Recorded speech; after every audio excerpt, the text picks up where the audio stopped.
Il y a un piège dans lequel vous devez absolument éviter de tomber, c'est de penser que cette crise serait une crise ethnique.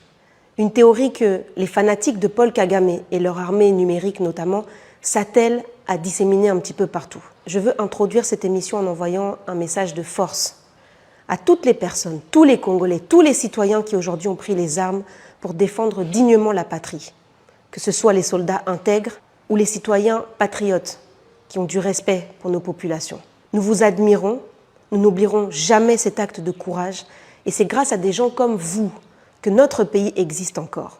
Prendre Bunagana, l'entièreté du Rutshuru, Minova, ne signifie pas que le Congo est tombé. Goma est occupé aujourd'hui par le Rwanda, mais cela ne signifie pas que le Congo est tombé.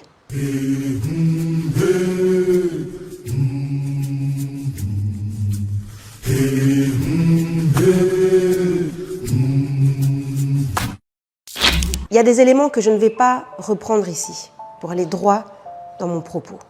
Vous le savez, le Congo, riche en minerais aujourd'hui, est attaqué par le Rwanda via le M23, un groupe terroriste composé essentiellement de Rwandais, mais qui se présente comme des Congolais. Le M23 n'est plus seul, puisque une plateforme politico-militaire, l'Alliance du fleuve Congo, a vu le jour en 2023, et elle est composée cette fois de Congolais, des traîtres qui acceptent de tenter de légitimer la lutte soi-disant nationaliste du mouvement du 23 mars, le M23, pour obtenir pouvoir et enrichissement individuel avec nos minerais. Le Rwanda, tout comme l'Ouganda, agissent contre le peuple congolais comme proxy de la superpuissance américaine et de ses sbires occidentaux principalement. La Chine tire aussi d'énormes bénéfices du Congo, pour ne citer que cela. Le Rwanda et ses alliés et bras rallongés agissent contre le peuple congolais. Parce que oui, le pouvoir congolais et sa très médiocre gouvernance, sans toujours peut-être comprendre à quel point, est aussi aux ordres des mêmes officines occidentales que le Rwanda et l'Ouganda. Cette crise n'est pas ethnique. Cette analyse est une analyse erronée dans laquelle certains kagamistes fanatiques tentent par tous les moyens de nous faire sombrer pour nous détourner des faits réels. Parce qu'aujourd'hui, le Rwanda, c'est stylé, ça vous inspire la force, les grands clubs de foot, et il y a même des fous qui disent que Paul Kagame est un panafricaniste. Cette crise que nous vivons aujourd'hui utilise les identités ethniques pour asseoir un pouvoir qui ne cherche que le profit. Les institutions internationales comme les Nations Unies, qui ont cette capacité de faire taire les armes au Congo, ne le feront pas. Ils condamnent peut-être verbalement dans leurs sessions pour calmer l'opinion. Ils continueront aussi à voter des résolutions pour le Congo, comme ils aiment le faire depuis 30 ans. Ils renouvelleront leur mission de maintien de la paix, dont les objectifs et les résultats sont plus que douteux, malgré que ça représente plus d'1 milliard de dollars par an.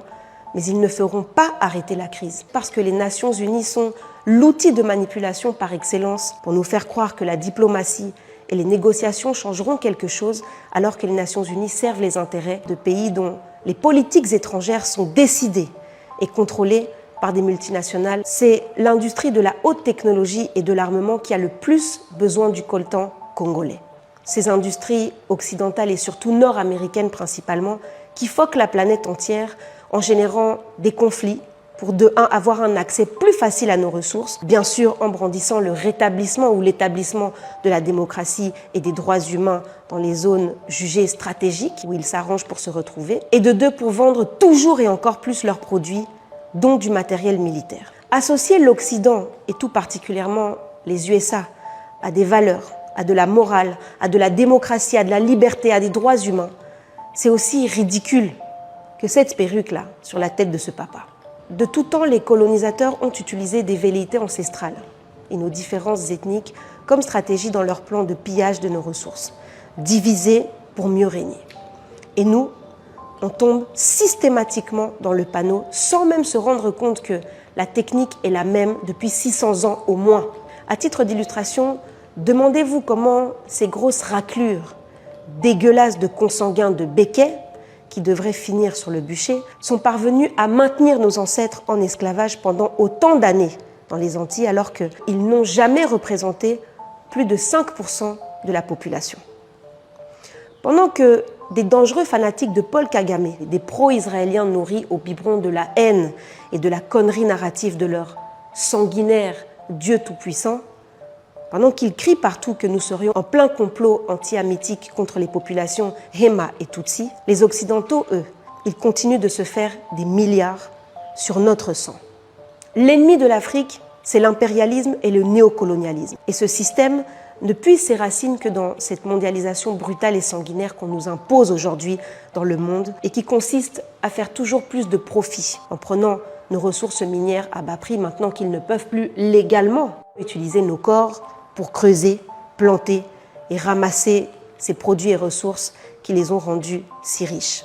Sachez que quand le FPR de Paul Kagame est fondé en Ouganda en 1987, un front qui sera surtout un mouvement politico-militaire avant de devenir le parti politique qui va prendre le pouvoir au Rwanda en 1994, l'objectif ultime des Américains est déjà celui que nous voyons se matérialiser aujourd'hui. C'est-à-dire qu'il y a près de 40 ans, à une époque où nous sommes bien avant le génocide de 1994 au Rwanda, l'objectif visé est déjà la balkanisation de ce Congo qui, à lui seul, regroupe la majorité des richesses minières mondiales. À ce moment-là, ce sont déjà les États-Unis qui soutiennent l'armée ougandaise dans laquelle évolue Paul Kagame, ce même Kagame qui sera envoyé aux États-Unis pour suivre une formation militaire à l'académie de Fort Leavenworth, celle qui permettra à Paul Kagame d'abattre l'avion du président Habyarimana, attentat qui correspond au coup d'envoi du génocide des Tutsis au Rwanda. Parce que oui, en abattant cet avion, Kagame savait que le massacre des gens de son ethnie, le massacre des Tutsis, allait commencer. Et ça démontre encore une fois que la dimension ethnique n'est pas la raison principale à ce que nous vivons aujourd'hui ou même au génocide des Rwandais de 1994. C'est juste un alibi pour justifier la stratégie de Paul Kagame qui a fait sacrifier les siens. Je vais vous donner quelques éléments pour vous illustrer ce que je viens de dire et qui vont peut-être vous faire comprendre à quel point nous sommes aveuglés par des émotions au point que nous ne prenions plus suffisamment de recul pour comprendre les choses. Déjà, il faut comprendre que le fondateur des Interahamwe, ceux qui ont commis le génocide, principalement des Tutsis en 1994 au Rwanda, est un Tutsi, Robert Kajuga. Ensuite, les Hutsi, qui sont donc mélangés Hutu et Tutsi, représentaient une grande partie de la population au Rwanda en 1994. Alors à partir de là, vous faites comment pour comptabiliser? Sans encore aller en 1996, où des Hutus se sont fait trucider sur le sol congolais par millions. En 1994 déjà, il y avait plus de morts Hutus que Tutsis pendant ces 3 mois de carnage. Je vous rappelle également que l'alibi suprême de Paul Kagame, prétendant maintenir ses troupes au Congo pour se protéger de la menace des Hutus génocidaires FDLR, qui seraient cachés dans nos forêts, ne tient pas la route aujourd'hui. Et c'est pourtant l'argument de tous ces discours, et c'est également crédibilisé par ces institutions internationales libérales et dans tous les processus diplomatiques que l'on veut nous imposer, à nous, la République non démocratique du Congo. On le répète, les FDLR n'existent plus. Que celui qui a des preuves de l'existence d'un mouvement FDLR actif, suffisamment massif et menaçant pour le Rwanda ou même pour les Congolais, nous les envoie. Certains fanatiques kagamistes sont forts pour envoyer des insultes, mais quand il s'agit d'envoyer des preuves de leurs argumentaires, nous nous retrouvons face à un trou noir. Mentionner les FDLR dans des accords diplomatiques, je le redis, c'est d'un non-sens total. L'objectif de toute cette crise, c'est l'annexion d'une partie du Congo. Et vous savez déjà de quoi regorge cette partie du Congo que le Rwanda et l'Ouganda convoitent tant. Paul Kagame s'assure depuis des années d'encercler la nation congolaise de partout. Ces hommes sont placés maintenant en République centrafricaine, au Congo-Brazzaville, où Sassou était si fier de lui filer des terres et des honneurs, avant que lui-même ne comprenne d'ailleurs dans quoi il s'était fourré. Et il faut savoir aussi que les services secrets de Paul Kagame s'occupent de la garde rapprochée des régimes de plusieurs pays en Afrique de l'Ouest. Des régimes qu'il adule comme un héros, alors qu'il est l'un des pires génocidaires de notre histoire sur le continent africain. Pour arriver à ses fins, le pouvoir rwandais s'attelle même depuis plusieurs années maintenant à recréer l'historique géographique de la région des Grands Lacs africains.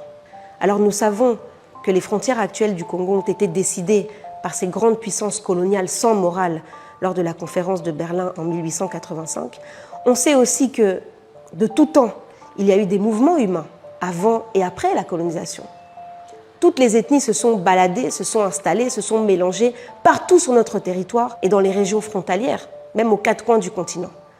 Personne ne va nier ça et c'est une richesse pour nous.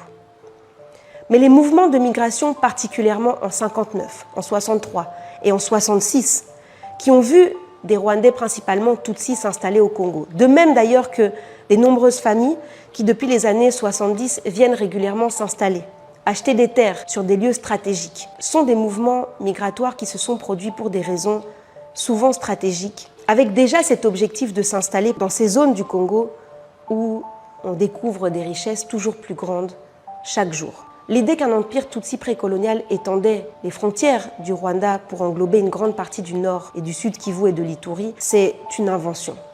Mais c'est aujourd'hui ce que le peuple rwandais se voit enseigner largement à l'école et dans d'autres lieux de rassemblement, comme par exemple dans les églises.